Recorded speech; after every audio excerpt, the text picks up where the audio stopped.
Emily here to talk about 4 things that can kill a deal. As the subtitle says, once you're under contracts, when the fun starts, not really, but here we go. Inspection. If the parties cannot agree on steps to take after the inspection comes back, that can stop the contract right there. Of course, people have to do a cancellation and mutual release, but it can put a halt. You have to remember, both sellers and buyers, that every inspection will have a big, long list of things that are potentially wrong or might need to be watched or looked or budgeted for. Please just focus on defects and safety hazards.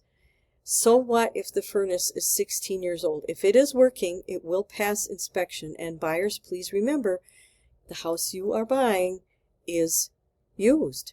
You wouldn't expect a used car to be brand spanking new in every aspect. Please don't expect that of the house either. And don't borrow trouble. By the by, my own furnace and water heater are 25 years old and they work fine. Appraisal can cause a problem. If there's a lender, there will be an appraisal, except in a few special circumstances. There are remedies if it comes back short. The first one is an appraisal gap. This would be in the event that the buyers anticipated the appraisal may come back a little short, they'll pay a certain set amount of money extra. Another remedy could be to challenge the appraisal. I once had some buyers that were buying a junky house with a rehab construction loan. The rules for that are that the appraiser is to find houses with similar after repair value to use to bring up the appraised value. But what that appraiser did was find a whole bunch of other junky houses. That's not following the rules, and that had to be challenged. It was successful, by the way. Finally, they can offer to compromise. The parties can offer to compromise, but they don't have to. And if the seller is completely unwilling to adjust the price and the buyer is completely unwilling to offer a little more, that will kill the deal. I can think of 2 cases both years ago where the sellers were kind of ambitious with what they were asking. The buyers really liked the houses and made offers anyway. And in both cases, the appraised value did not come back to the offer price. There was no option for the sellers, apart from killing the deal, but to adjust their price. That was all they could do because there just wasn't the data to support the proposed contract price.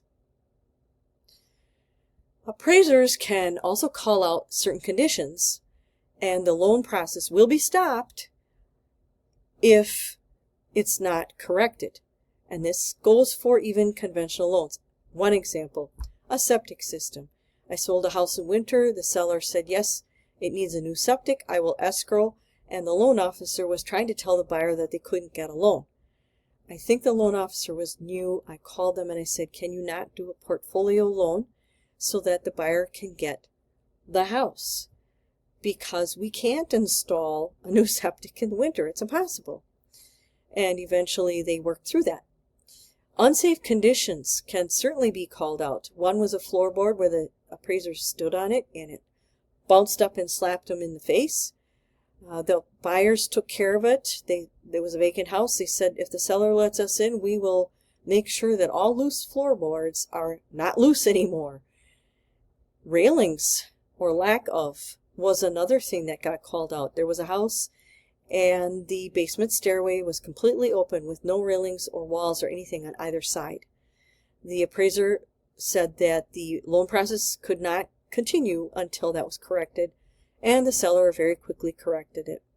Major water intrusion was another one I saw. It was an old farmhouse with a giant window well, kind of like a bathtub, and the land slanted towards the window well, which then filled up like a bathtub and seeped into the basement.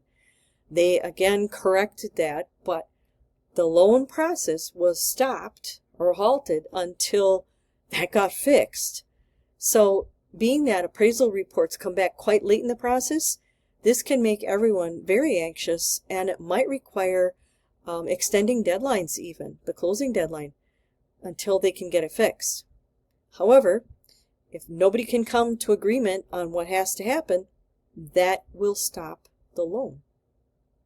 The underwriter can slow things down as well, and even stop it. They are responsible to pass both the buyer and the house. So please, if you're a buyer, do not quit your job too soon or get a long-term, which is over 6 months, loan. If you get the loan, it could affect your debt-to-income ratio such that you can't no longer get the loan for the house. If you quit your job too soon, well, Wisconsin is a state where people come to for work. One buyer thought they would be smart and make their last day of work 2 weeks before their closing date. And then their new job was to start 1 week after the closing date. But the underwriter looked at it 4 days before closing and said, this person doesn't have a job. Consider these factors when you're making these decisions. I think in that case it got sorted out, but just remember that underwriters can really cause problems and a lot of anxiety at the last minute. If you're a seller, please don't blame the buyer if the underwriter calls out something that the appraiser said. For example, the floorboards. Please do not blame underwriting for following Fannie rules. Well, the rules are that if there's any possibility of asbestos flooring, they want testing and then they want the stuff taken out. Cracks or seepage noted in the condition report relating to the basement. This is a new one that Fannie Mae is coming down heavy on and requiring foundation reports for. Sometimes underwriters can be unnecessarily picky. I had a buyer who worked and lived in another state. He was moving to Wisconsin. He had a hybrid job, which meant that he only had to drive to his office maybe a couple times a month. The underwriter was going round and round and round, bugging his employer, saying, well, he's 100% remote, isn't he? And making a big deal about this. The buyer said, I actually commuted longer distances, more days of the month in my previous job.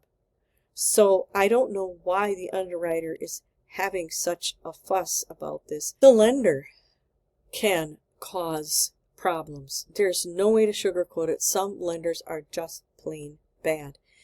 And some of them are so bad that real estate agents across the country know who they are and are very worried if they get an offer with one of these lenders.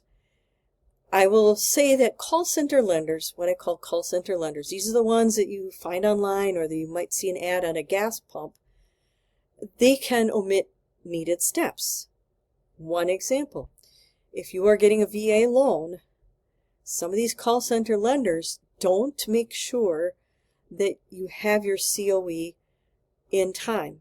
COE is Certificate of Eligibility, and the lender is supposed to have that before they even tell you that yes, you can get a loan. But I know for a fact that some loan officers and some of these call centers don't do that. And every time I see a VA loan with one of these call center lenders, I ask them, does the buyer have their COE? Do you have the COE from the buyer? Lazy lenders can just lose paperwork. It was an out-of-state lender that somehow just didn't understand Wisconsin rules or contracts or laws and told me 3 days before closing that they needed another whole month to process the loan because I think really they just didn't do their work. Through a process, I managed to get the lender to agree to close only 1 day late. So the moral of the story with that is if they're in another state, they had better know what our contract terms and our contract deadlines are. I never want to hear again from a lender, what's a loan commitment? It's in our contract and they should know.